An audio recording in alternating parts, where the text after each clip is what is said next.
Can you see my screen? Yes. Yes. Okay, very good. So we have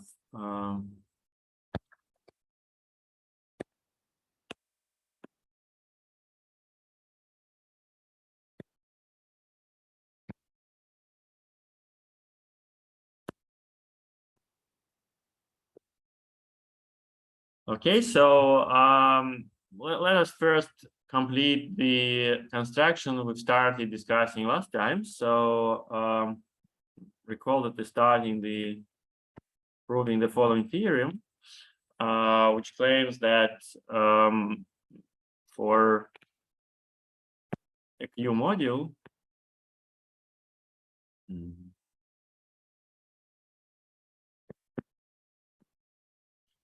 there exists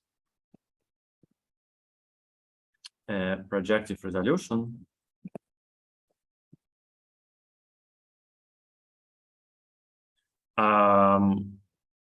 very short one, P1, P0 to M0.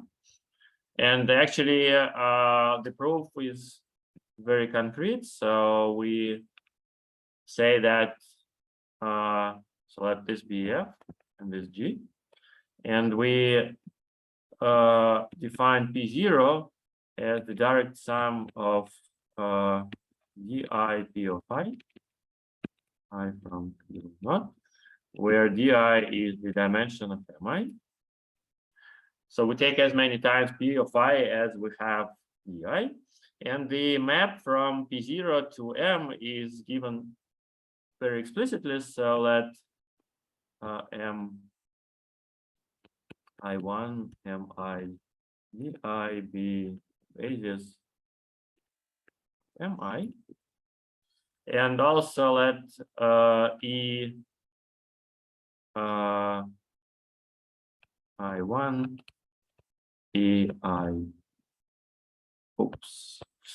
EI be elements in E0I,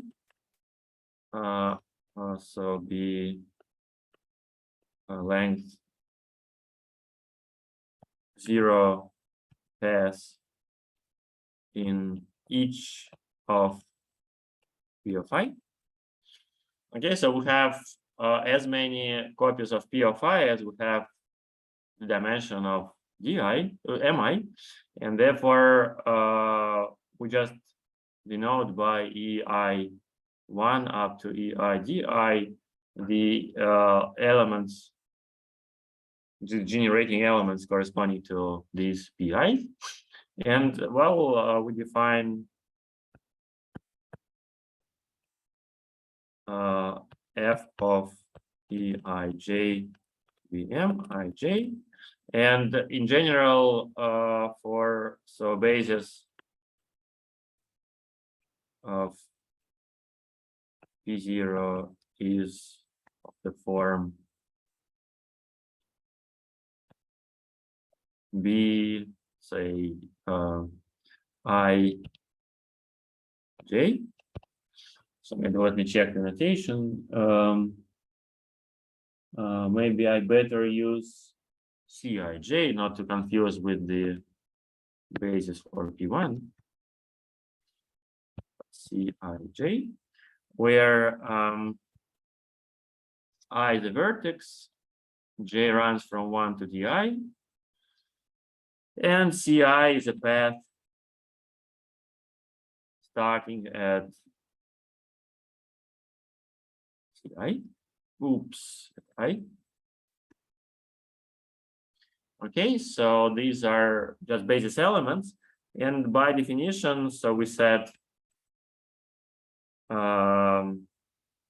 f of Cij to be phi m of Ci applied to Mij.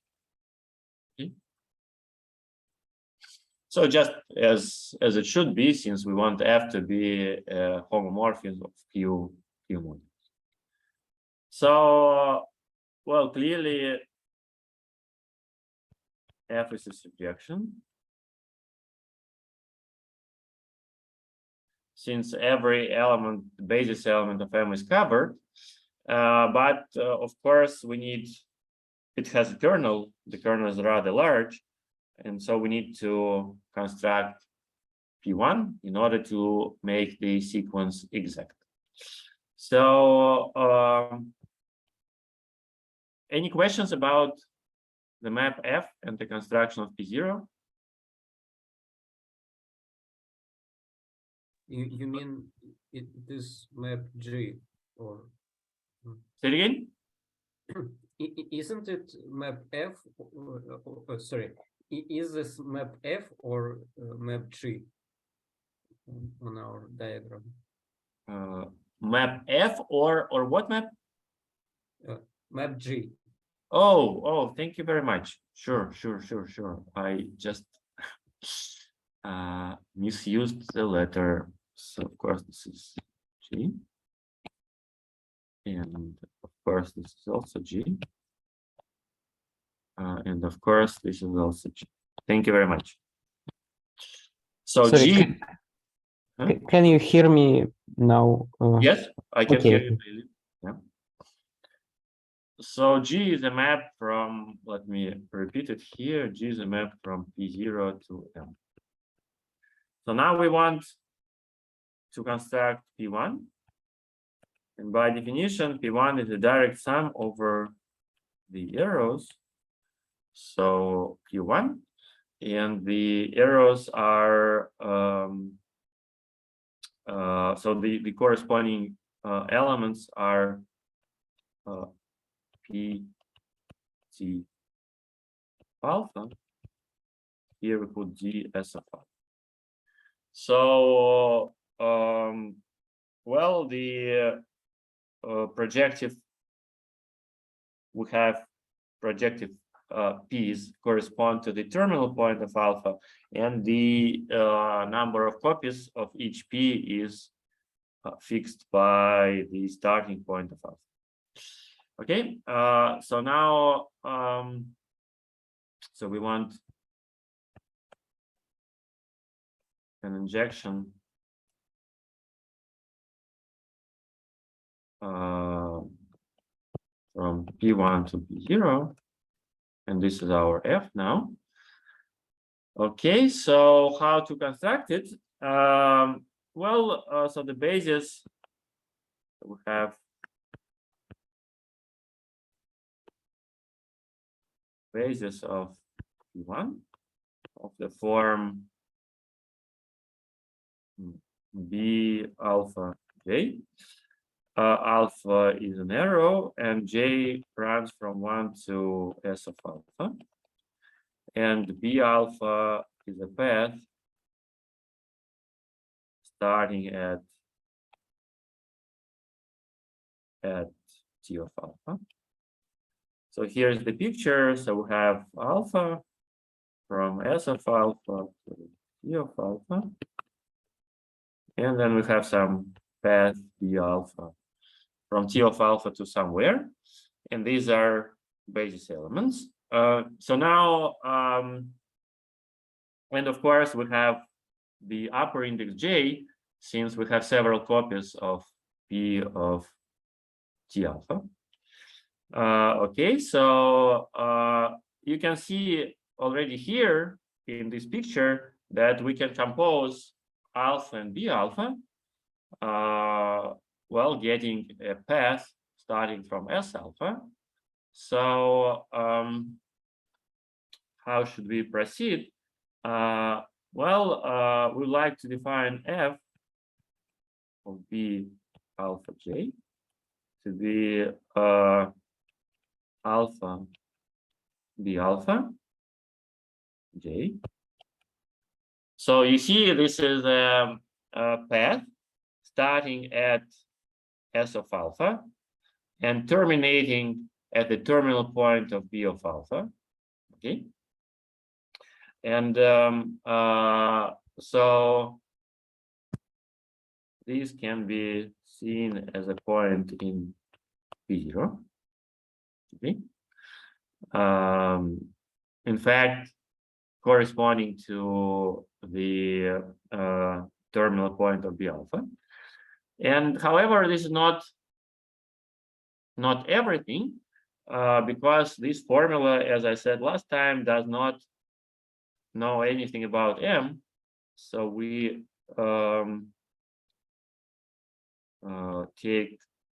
we subtract from this the sum from L1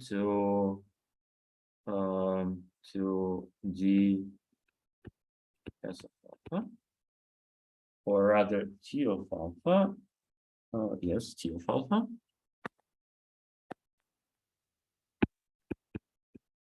And here I put theta L B alpha L. So you can see this formula. So what's written here? So we have, once again, I want this guy to be from P0. So I subtract from alpha B alpha, the jth component. I subtract some linear combination of the path B alpha L. Recall that B alpha is a path, and then L is a number, and this exactly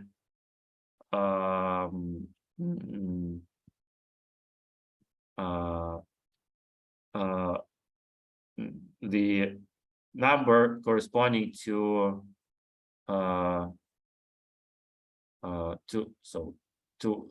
the upper index. But let's see. So maybe it still should be S of alpha. Let's do it in a minute. So what is theta L? So I want to take phi alpha M. So this is the map in the representation M corresponding to alpha, and I want to apply it to M S of alpha J.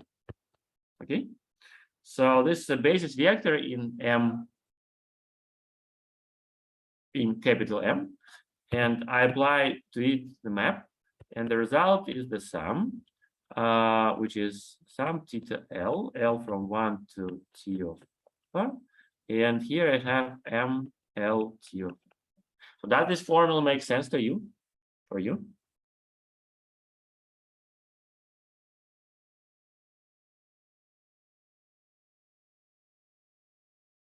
So I just wrote, I take an element from M S of alpha, and I apply to it the mapping in my representation M.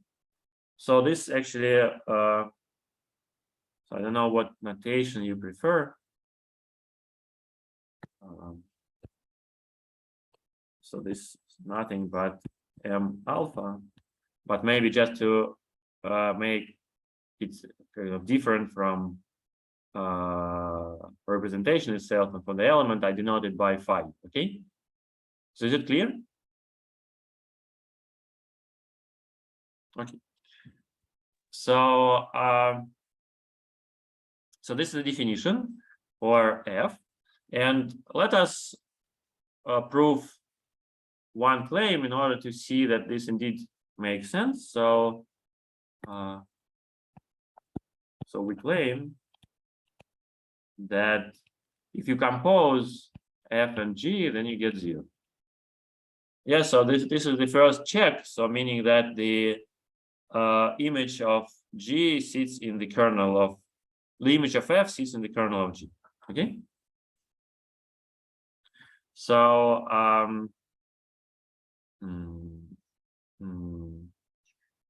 let's do it.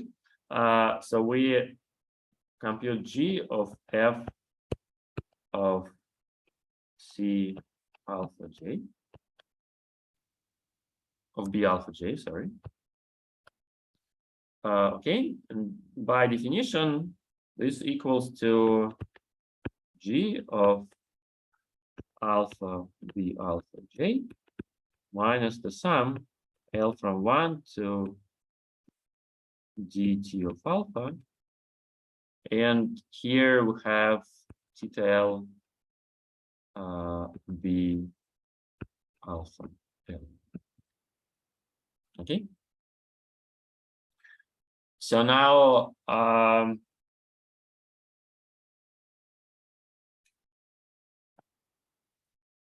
So this is, let me write it as the difference G of alpha J minus G of the sum. So, okay, maybe I write it.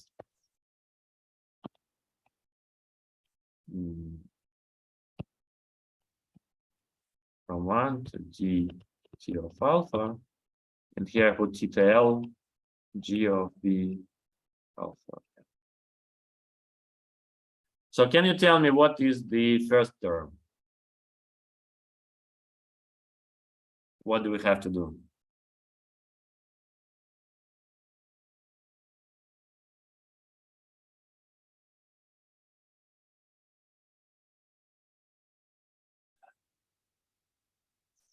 We should maybe take alpha from from J using fact that this our map should commute with Quiver maps, or how to say.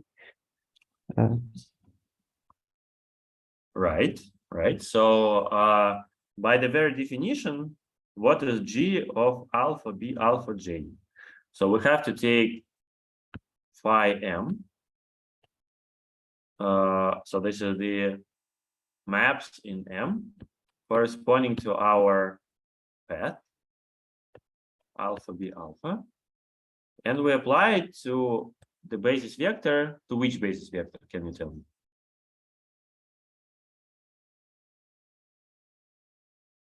Why phi M of alpha B alpha? I thought about phi M of just alpha, but so far you see this alpha B alpha. So you in principle you're right. So we'll do that. But let's first write it as a entire gadget. So this alpha B alpha is a path. Yes. So long path. And then we take the jth component. So by definition, what is the image G applied to this? it should be MS of alpha, probably, with index J. Absolutely, just by the very definition. And for the second term, we have the T of alpha, theta L, and again phi M of B alpha. And what M should be here?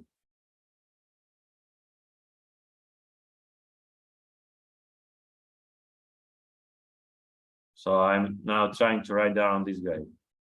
So what is this? T of alpha with index J. Index, upper index. So the upper index is what? J. But we don't have J here.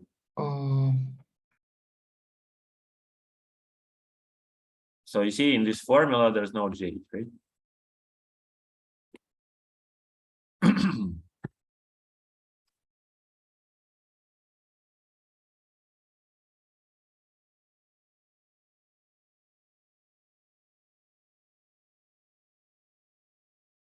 So what should be the upper and the lower index of M?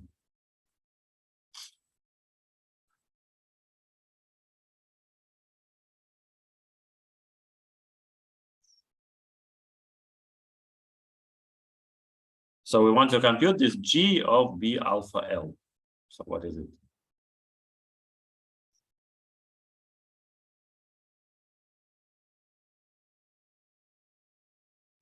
I think Igor right about lower index, that it should be T of alpha.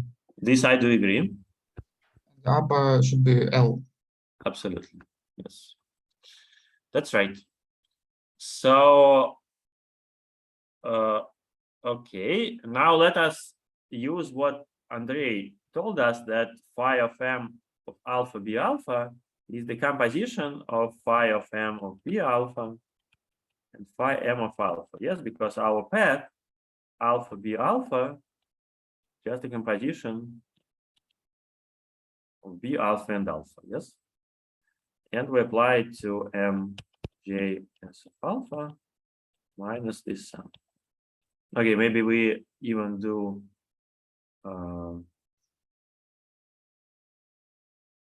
yes, let's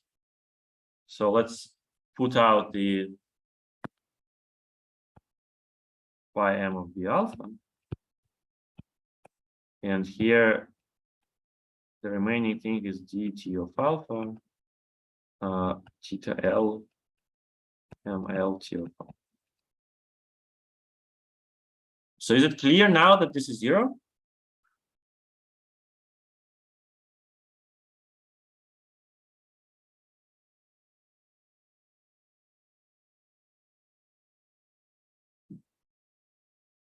Please raise your hand if you now see that this vanishes.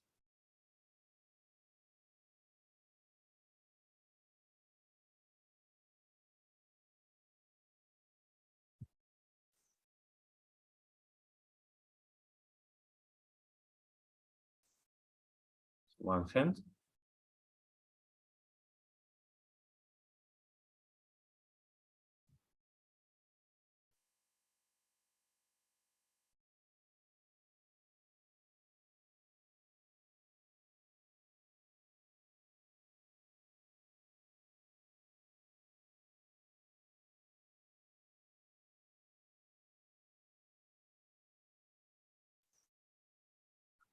Okay, 2 hands.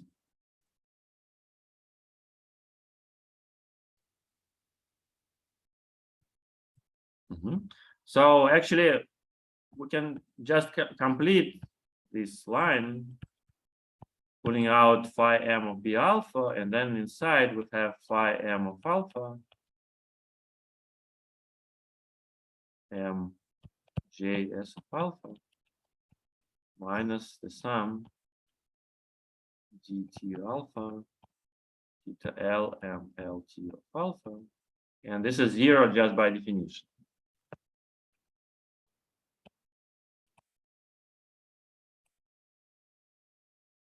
Okay. So there's actually, this is trivial. So we've shown this equality, that the composition of G and F is 0, and this at least something. So now we are left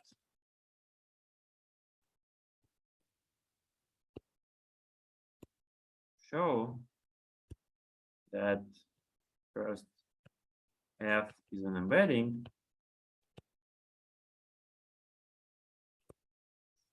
and second that the image of F is exactly the kernel of G.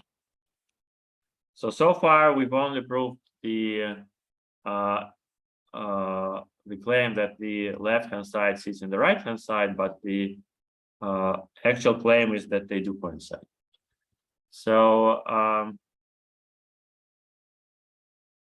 let's have a look at this formula again.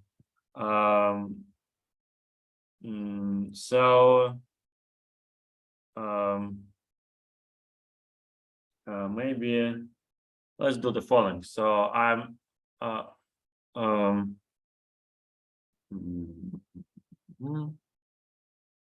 so I'm not going to prove either of these statements, so this is going to be your homework for the next time.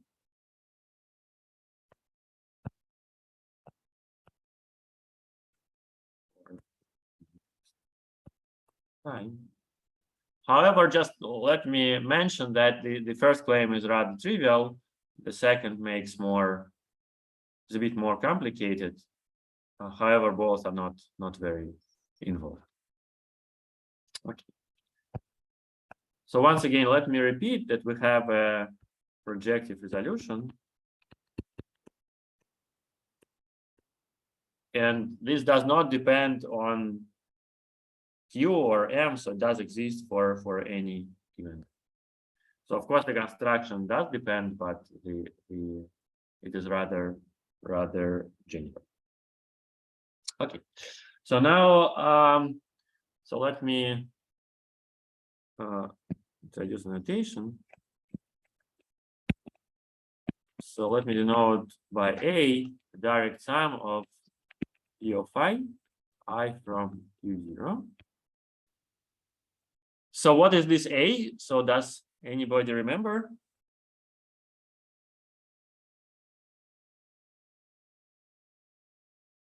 So why this is an important object? Well, it's the path algebra. Absolutely, yes. So remark A is the path algebra of the Quiver.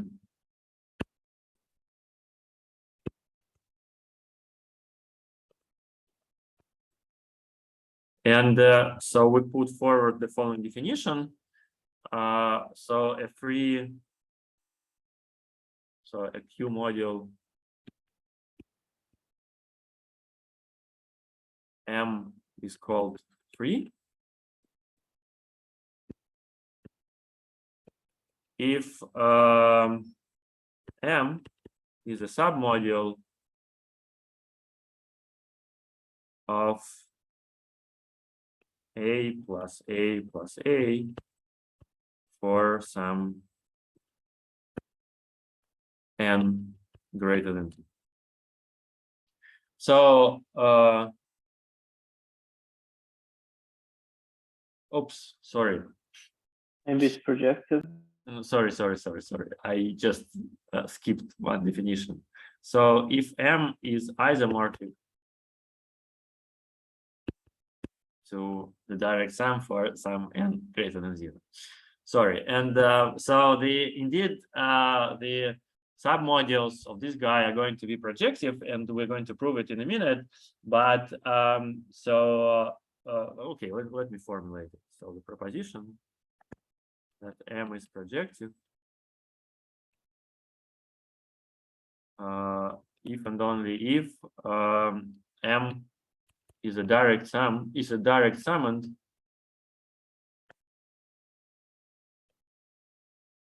of a free module. So let me repeat that the free module is just a direct sum of several copies of A, of the path algebra, or of the direct sum of all P of I's.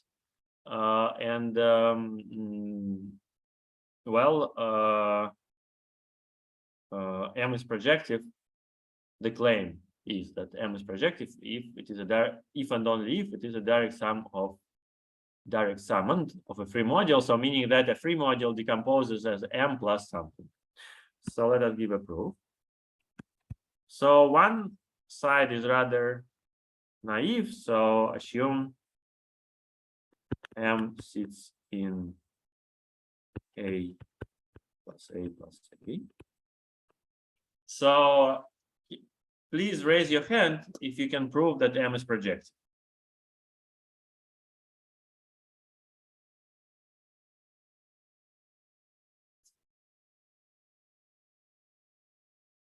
Okay.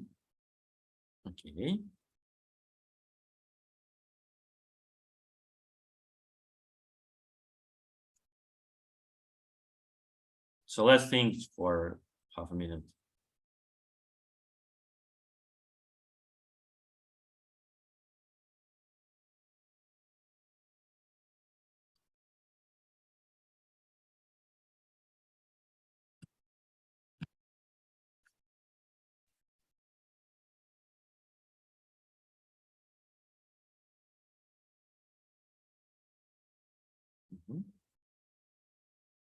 So Andrei, can you explain why? I think we had lemma that if we have some sum of modules and the sum is a projective module, then each summand should be also projective. Then we should check only that sum of A is projective, but we know that A is sum of P of I's which are projective. So free module is projective module. And yes, you are right, but actually you see, so M sits there and M is a direct summand.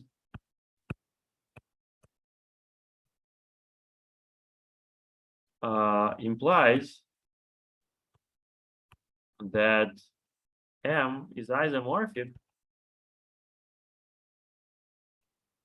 to a direct sum of indecomposable summands of A.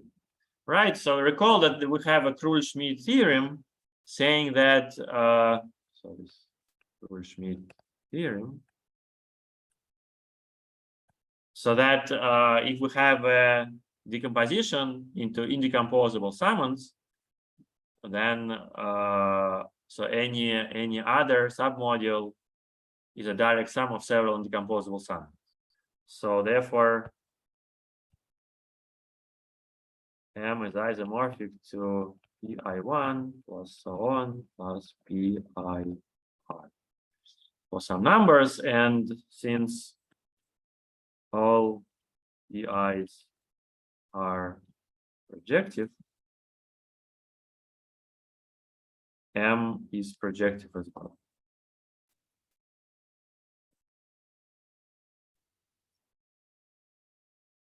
Okay, so now let's do the Sorry. opposite direction. Can, Yeah. can I ask? Sure. Can I ask? By the way, is this true that PIs are projective only for cases when we don't have loops, or this all works? You see, the problem is that if there are loops, then P of I becomes infinite dimensional. Yes. Yeah, and actually the theory of infinite dimensional modules is much more complicated, and you have somehow to specify what do you mean, and all the theorems we've proved so far, they only work in the finite dimensional case. So Okay. we better avoid loops. Okay. Okay. So now assume that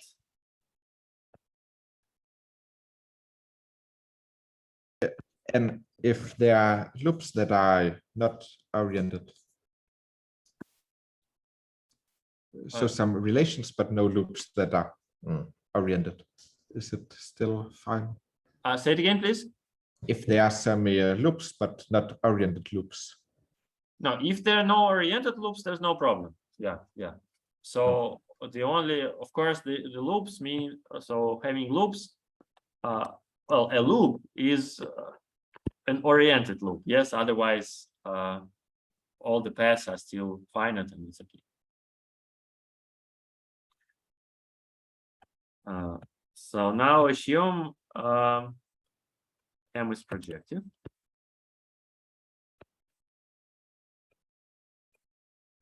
So then we want to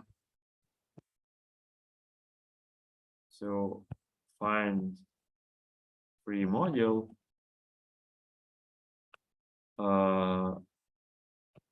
having M as a direct summand.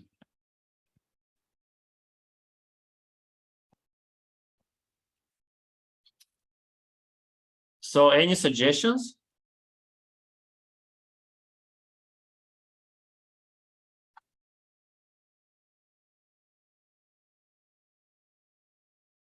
We always have a suggestion map from a free module to M. So we try to find a section from M to the free module. Yeah, this is good suggestion, good idea. But how can we construct a map from a free module to M? How to get such a suggestion? We use the universal property of projective module.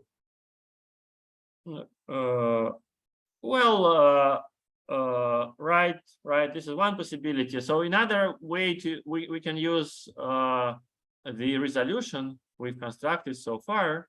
So so we know that there is a a surjective map from P0 to M.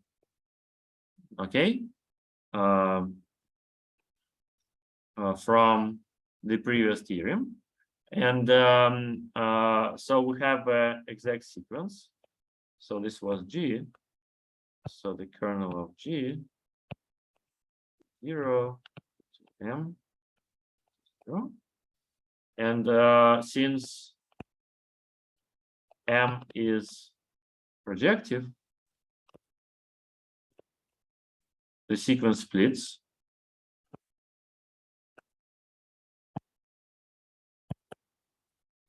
Right, so the any exact sequence having a projective on the very right splits, and therefore M is a direct summand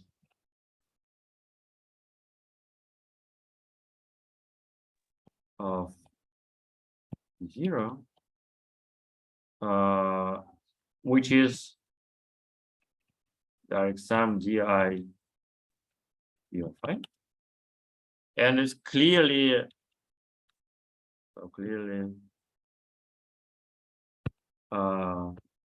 P0 is a direct summand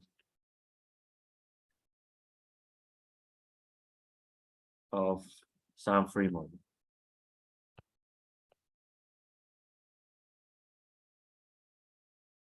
So does this make sense for you? Yes. Okay, perfect.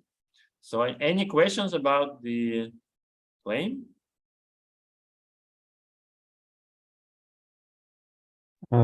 If P0 is free module, It's not. It's not. But it is a direct summand of a free module. So I mean, what is a free module? Yes. So if you have several copies of A, then this is isomorphic to the direct sum over the vertices and P of I, right?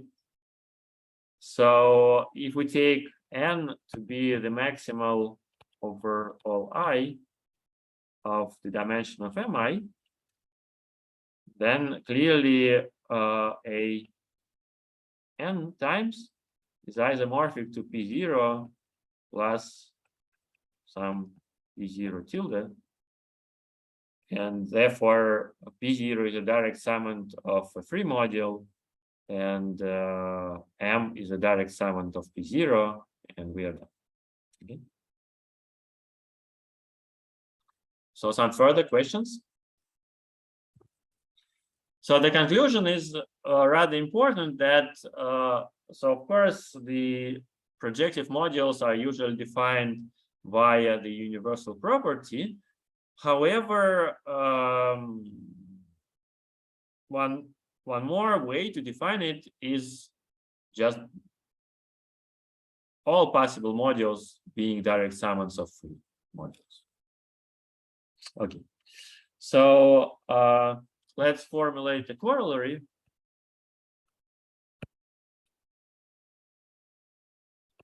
M is projective.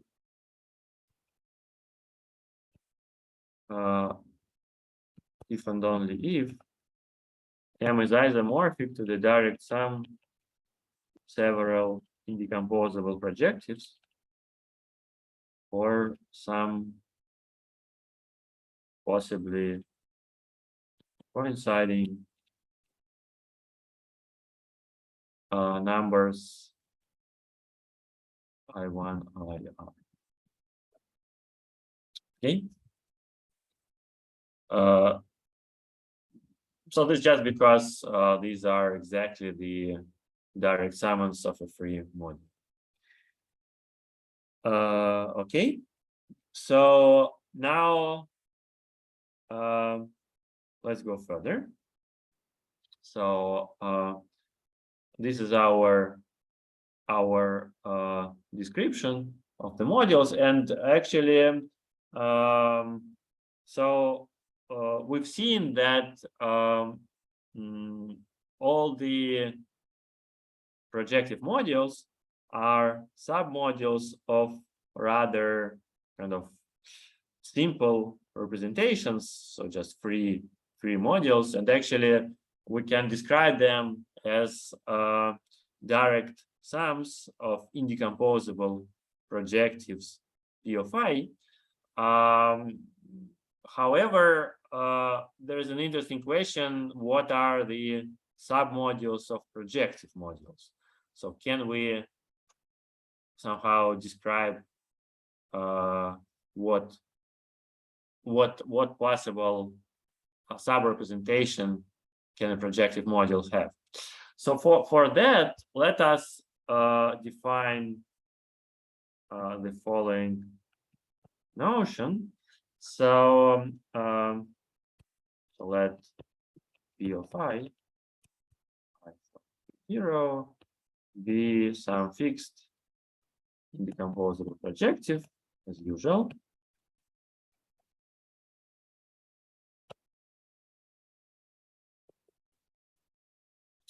So this is some module, and then let us define submodule of it. We denote it by radical P of I as follows. So is a submodule of P of I defined by the formula. So first of all, we have to say what are the spaces corresponding to radical of Pi. And let us say that the j component, so j is a vertex, is given by 0 if I is j, and is P of ij otherwise. Okay, so well, the spaces do not change almost. The only change is for j equals I, and here we just, instead of taking one-dimensional space, take a zero. So these are the spaces, and for an arrow, the corresponding map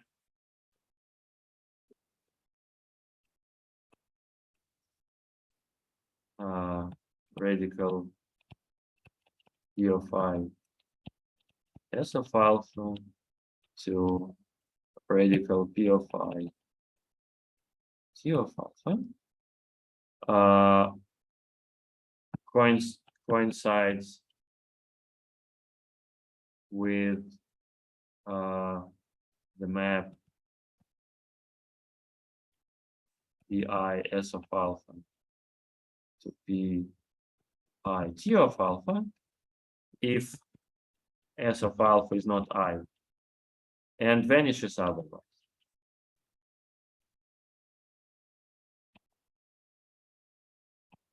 So let me say the definition in words. So the we take the subspaces of our P of I. So those subspaces are either the whole component of P of I or 0. And the maps are also either the same maps as we had in P of I or 0 if the starting point of alpha is I. Okay. So, well, remark is that radical P of I is clearly some representation.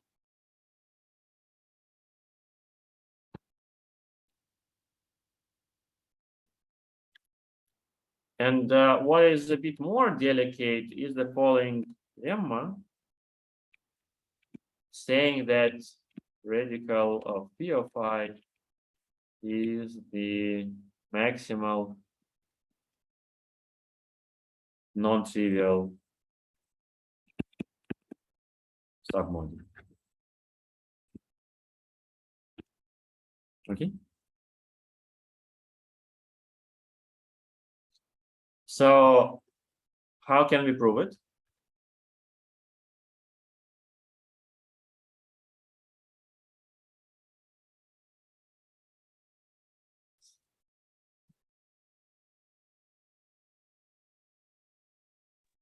Well, if it is a proper submodule, it should not contain P of I. Indeed, that's right. So note that if M is a submodule of P of I, and Mi is non-zero, then M coincides with P of I. Right. So the reason is very simple. Yes. So indeed, P of I is one-dimensional. So more precisely, just the span of Pi, and P of I is generated by Pi as a Q model.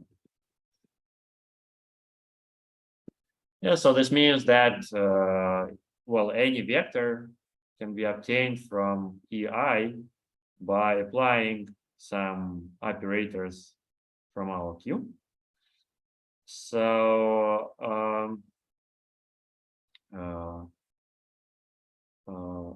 therefore, a non-trivial proper submodule of P of Phi should have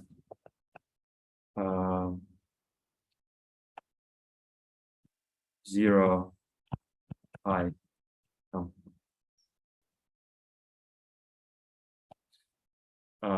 Okay, and so in addition,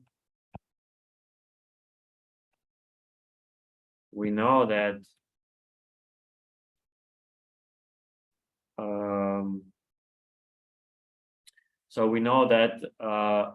radical P of I j coincides with P of I j for j normal. So hence radical P of I is indeed the maximal proper sum.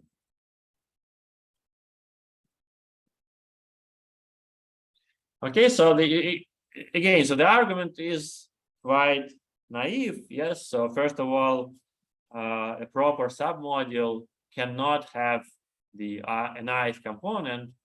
So if it does, then it is not proper. And we, by our construction, the module itself, the radical of P of I, is more or less the same as P of I, but the ith component is missing. Okay.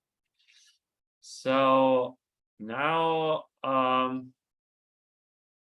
let me add one more remark.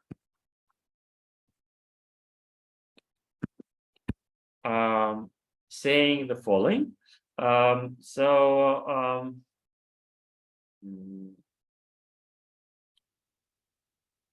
assume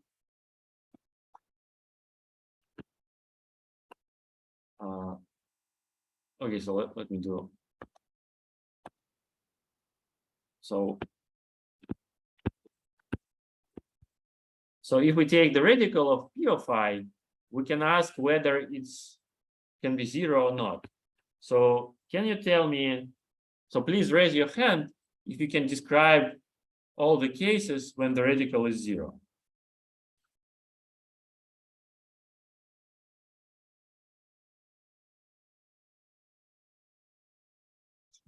Okay.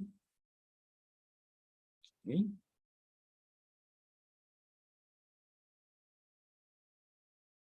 So Alex, can you tell us when it is 0? Well, when I is a final. Yeah, so final. So there are no arrows out of this vertex. so this means sink, yes? What? It means that I is a sink. It's called a sink. Sink. Yeah. Mm. So sink is, you know, this is something where water is coming. Yes. So Yeah. Okay. so you have a water coming here, and then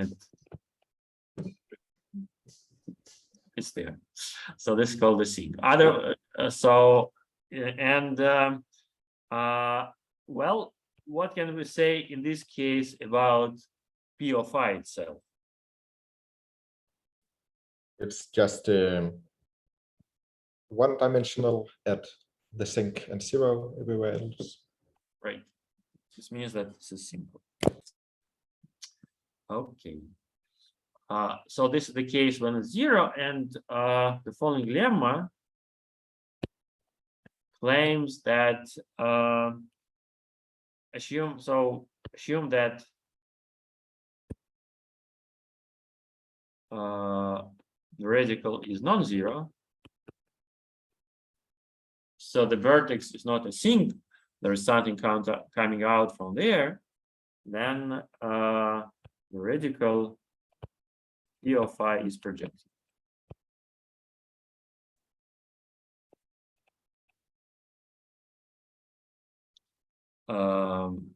So again, let us think for a minute, and then please raise your hand if you know how to prove this lemma.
So Alex, can you explain?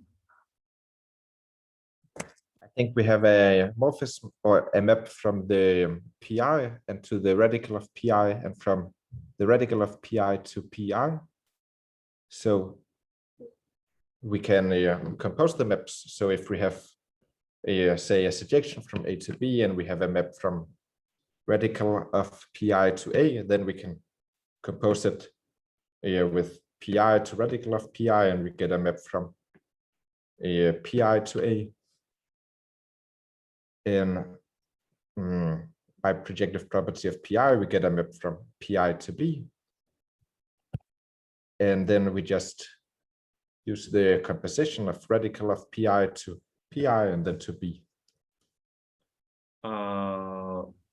Yes, but how to say, so not any submodule. So just can't understand. Are you using some properties of the radical?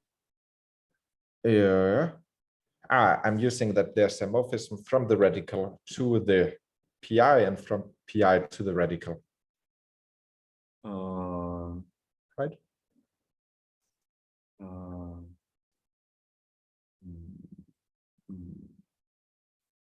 So you are saying that there is a map from p of I to Maybe the map from pi to radical, forget. Maybe that's not a map. so let's see. So the first map. Yeah. Maybe the first map, just mapping to 0, it doesn't work because it's not the square is not. What is wrong? It doesn't commute, so the I it should be mapped to 0, and then it maps to 0 to 0. But if we go in, Yeah. Okay, Igor, can you explain why?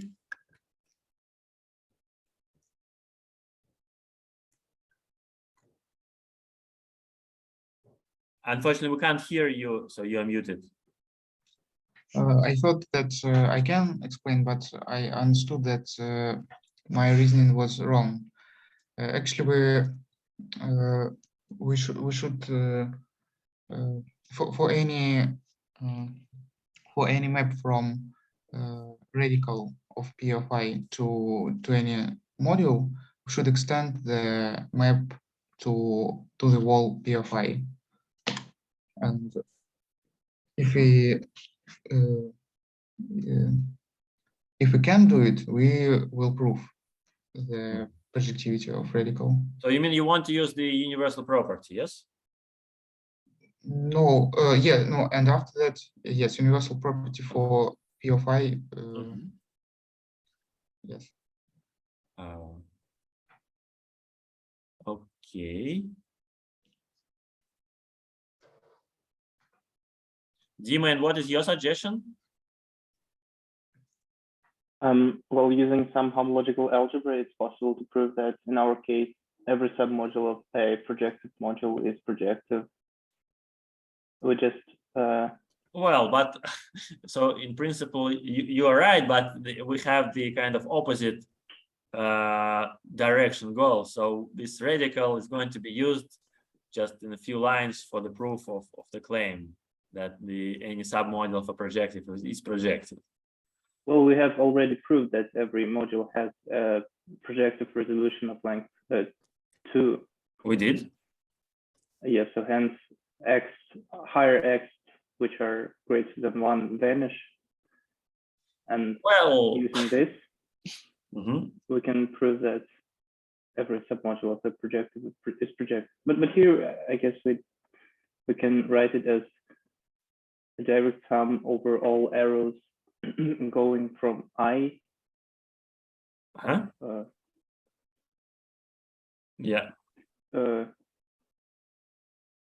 Yes, of what?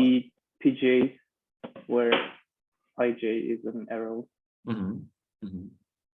So actually, this radical of p of I has a very explicit description. So we claim that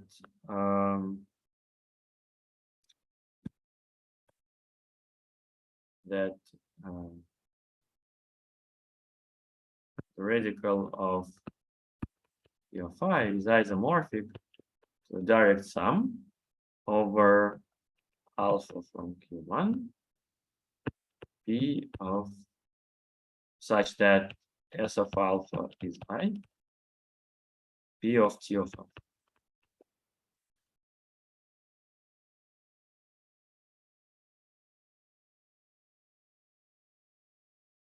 So is this quality clear?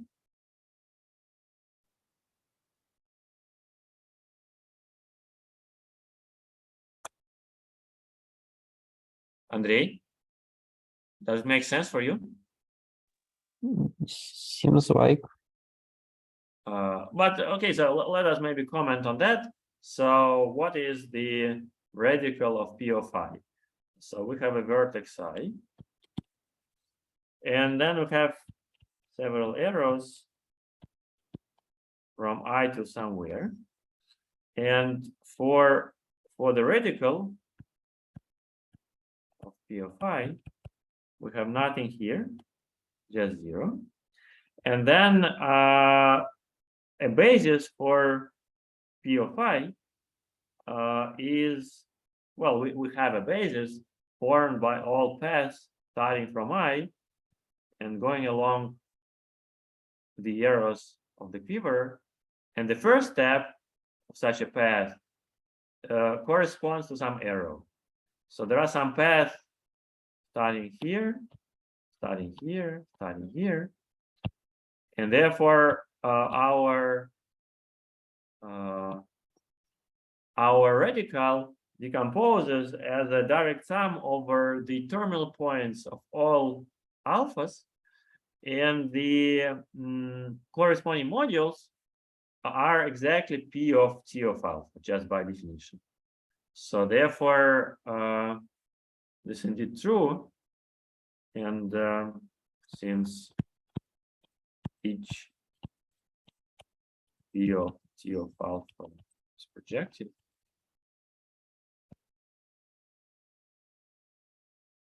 the radical P of alpha is projective as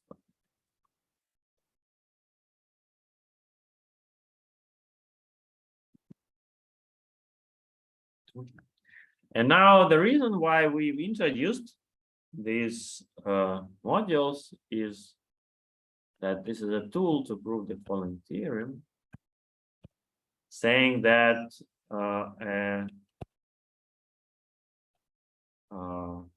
okay, maybe before stating the theorem, let me give you an example. Just for you to see how it works. So let us indeed consider some quiver.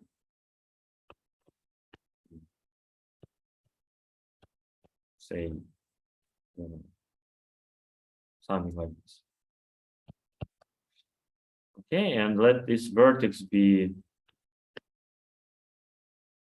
1, just number 1, and then the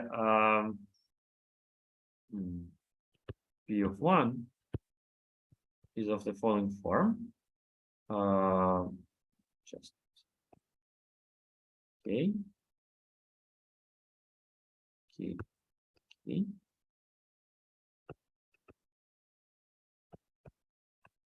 Okay. Okay. Here. Maybe we can put 2 arrows here to make the life a bit more interesting. And then the radical P of 1 is just 0 here, okay, and okay, okay. These are 0 maps, and 0 map, and k and k squared. And you can see that this is a direct sum. So maybe I also denote by 2, 3, 4, 5, 6. These are vertices. These are isomorphic to P of 2, 3, P of 3. This is just an example of the above construction. Okay, so now let us state the theorem saying that any submodule of a projective module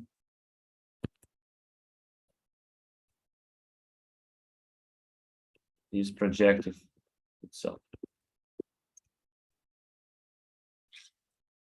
Okay, so well, this is not a trivial statement because in principle, the structure of submodules is rather complicated. However, this is true for projectives, and let us prove it.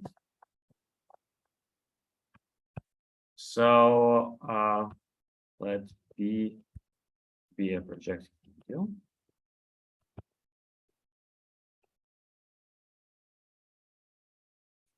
So we know that just by some of the lemma, we've proved such a lemma above, so that we know that P is isomorphic to P1, P2.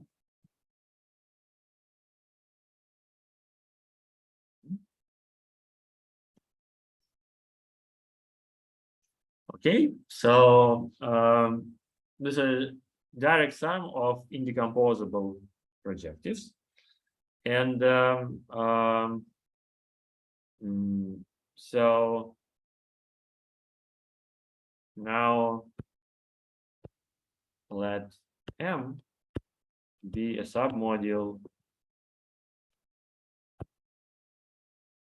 of E. So meaning that we have U from M to E. So this is just an embedding, and U is a morphism of representations. So, well, since so we want to prove,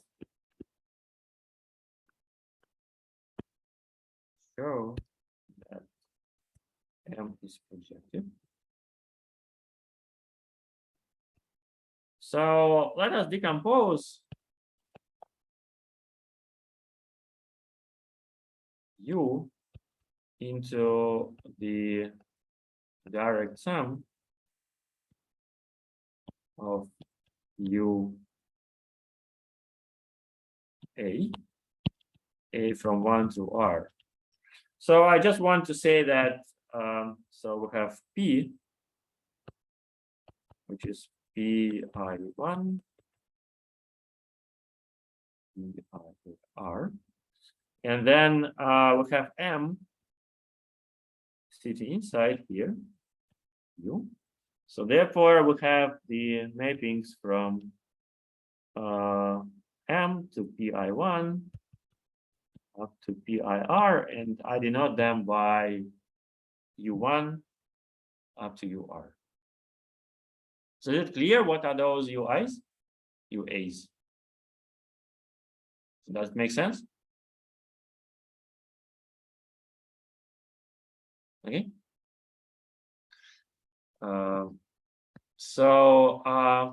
Let us prove. So let D be the direct sum of,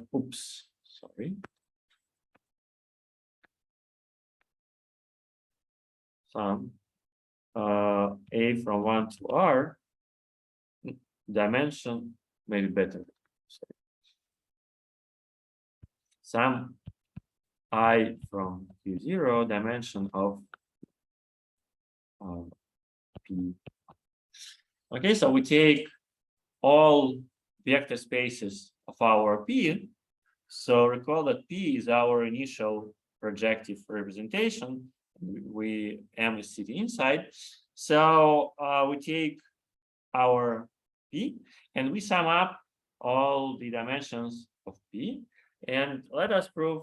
So we prove theorem by induction on T. So the base is clear. So if D is 1, there's nothing to prove, right? Because it means that there is only one-dimensional representation, some place, and that's it. So now,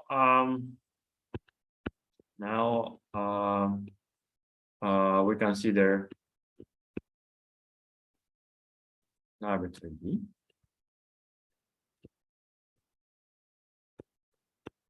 And so first, so there are two cases. So the first case, assume that all UI, UA, from 1 to R, are surjections. So maybe actually this is going to be the second case. Let me do. So let's do a simpler case. So the first case, assume that there exists an A from 1 to R such that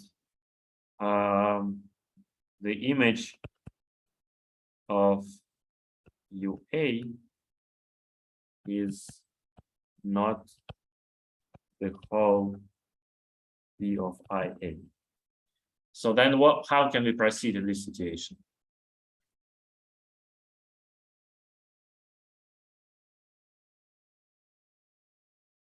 So just the first assumption is that our U has R many components, and well, there are two cases. The first case is that each component of our map U is the map onto. So this is a surjection. So this we are going to deal with later, but first let us assume that there exists a map which is not surjective. So what we can do in this situation?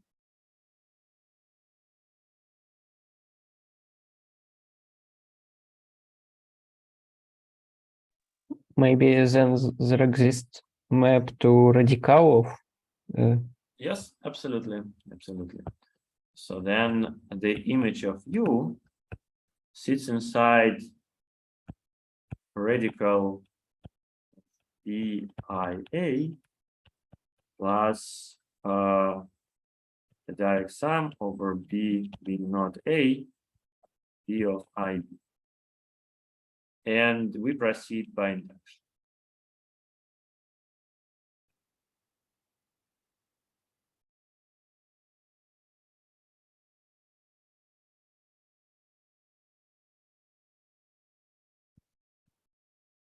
Okay, so because we know that this radical of IA is also projective module, and the dimension of this radical is less than the dimension of the initial PIA.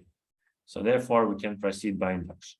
Okay, so now assume that all UAs are surjections. Yes, so this means that UA from M to BIA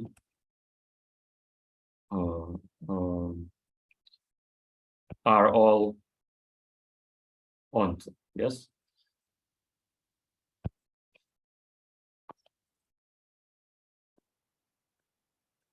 So, so then we still want somehow to use an induction, but we have to have a more closed loop on the structure of the quiver. So let I be the vertex in U such that so first of all, Mi is non-zero, and second, if there is a path from some L to I, then ML is 0. So does such an I exist necessarily? Sorry, can I ask? Sure. If all UA are surjections and U is injection, isn't it true that U is just isomorphism? Why? Or Why? sorry. maybe. Okay, sorry. So not in principle, no, yes, because so well, UAs, they are components, yes, of our mapping, and so of course, so being surjective, it does not somehow mean that the map is surjective, the total map is surjective. Yes? Okay, I imagine some simple example for Yeah, vector spaces. Okay, Right. and Mhm. Okay, so so let's get back to this second situation. So I suggest to take such a vertex that mi is non-zero, but if you take any path terminating at I, then the space of M corresponding to the starting point of this path is zero. So why such a thing does exist?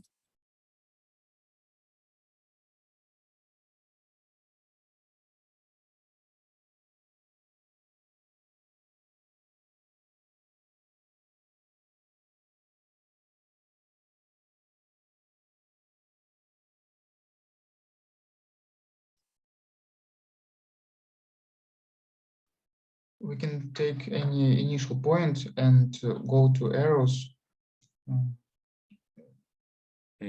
Yes. So and what? And finish in case when we go to non-zero mi. But what do you mean go by arrows? So please, can you tell some details?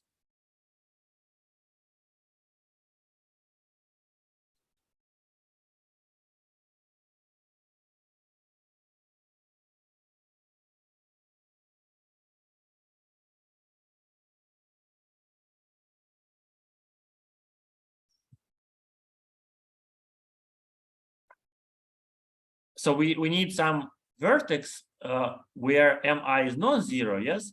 But if you get to I from somewhere, then this somewhere should be zero. So how to construct such an I? sorry, it's path from I to somewhere or from somewhere to I. From somewhere to I. Okay. We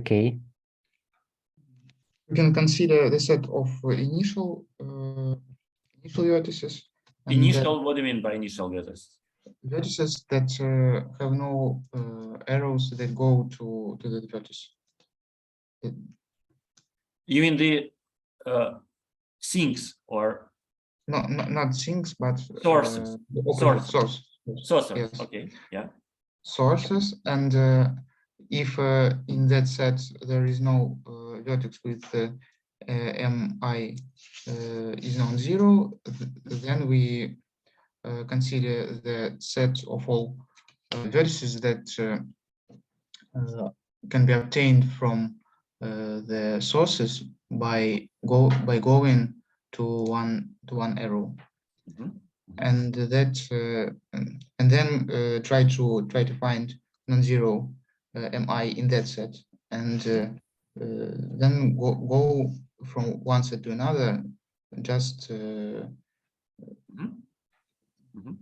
пока не найдем, в общем. Very good. So I agree. So does the argument Igor presented make sense for you? So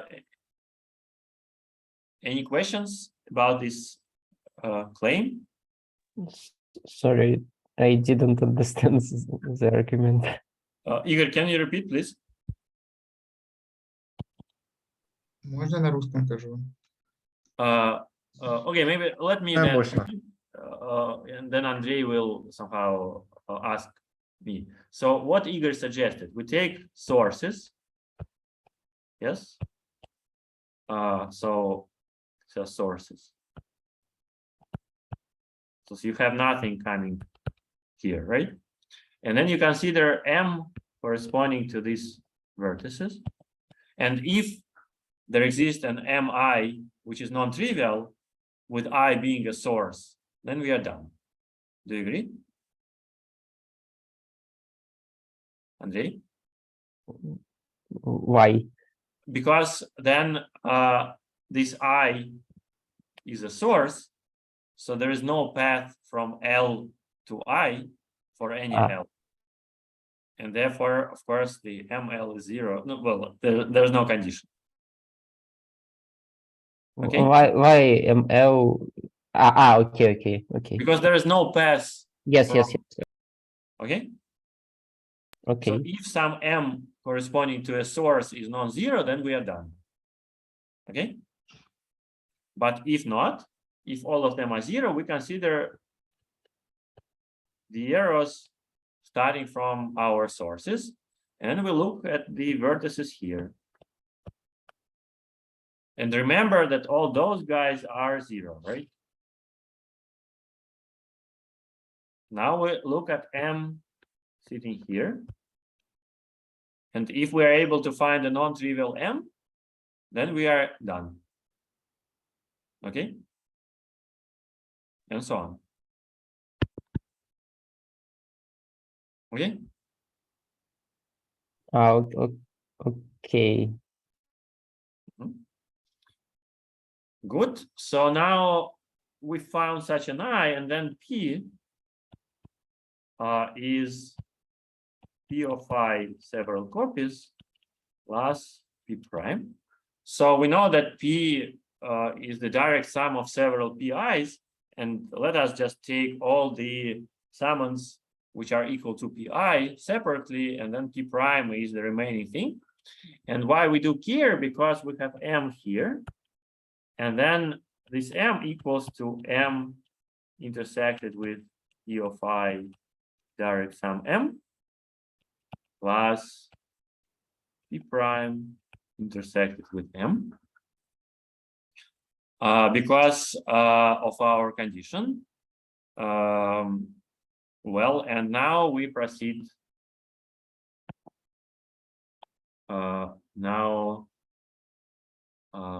So this is because of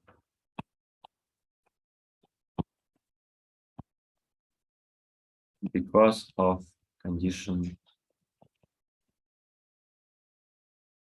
star. So this is. So, well, in principle, the direct sum does not have to, so the intersections with direct summands does not have to be the direct sum, but here, since the condition is satisfied, this is the case, and M intersected with the I M is isomorphic to P of I M prime, and we proceed by induction.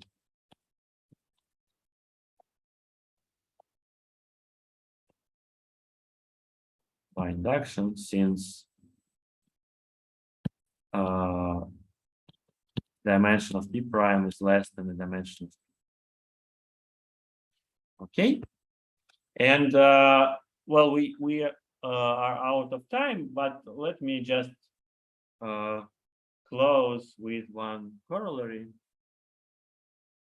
saying that if we have a map from M to P, and M is indecomposable, and P is projective, then M is also projective, and F is an embedding.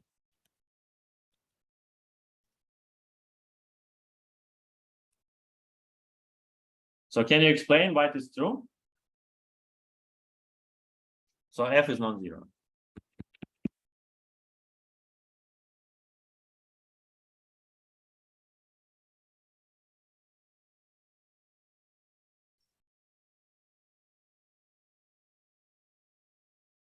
So the claim is that the map from indecomposable to projective is always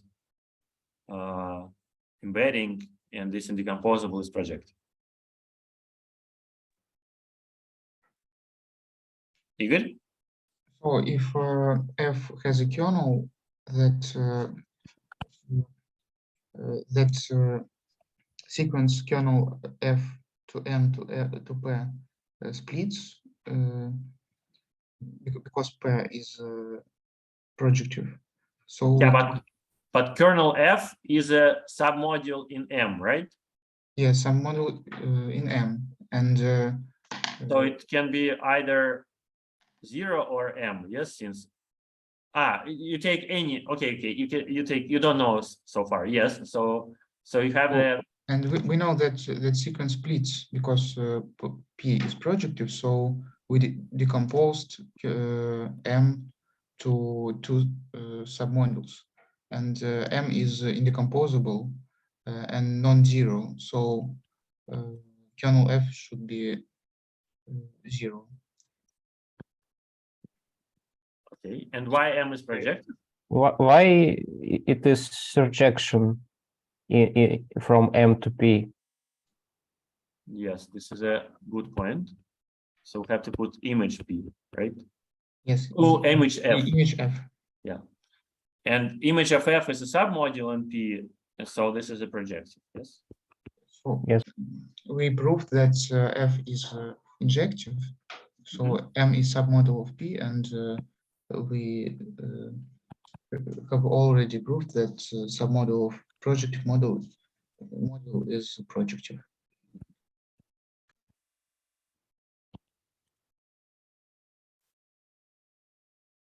So you see, this is rather non-trivial thing that if you have a map from indecomposable to projective, then this necessarily injection and M is necessarily projective. So this is a non-trivial thing, which is also characterization of P. So the last thing to say that that the category, so conclusion. So the category of Q representation is what is called hereditary. So which is just by definition meaning that a submodule of projective is projective. This is just a word for you to know. Okay, so let's stop now. Any questions, remarks, comments?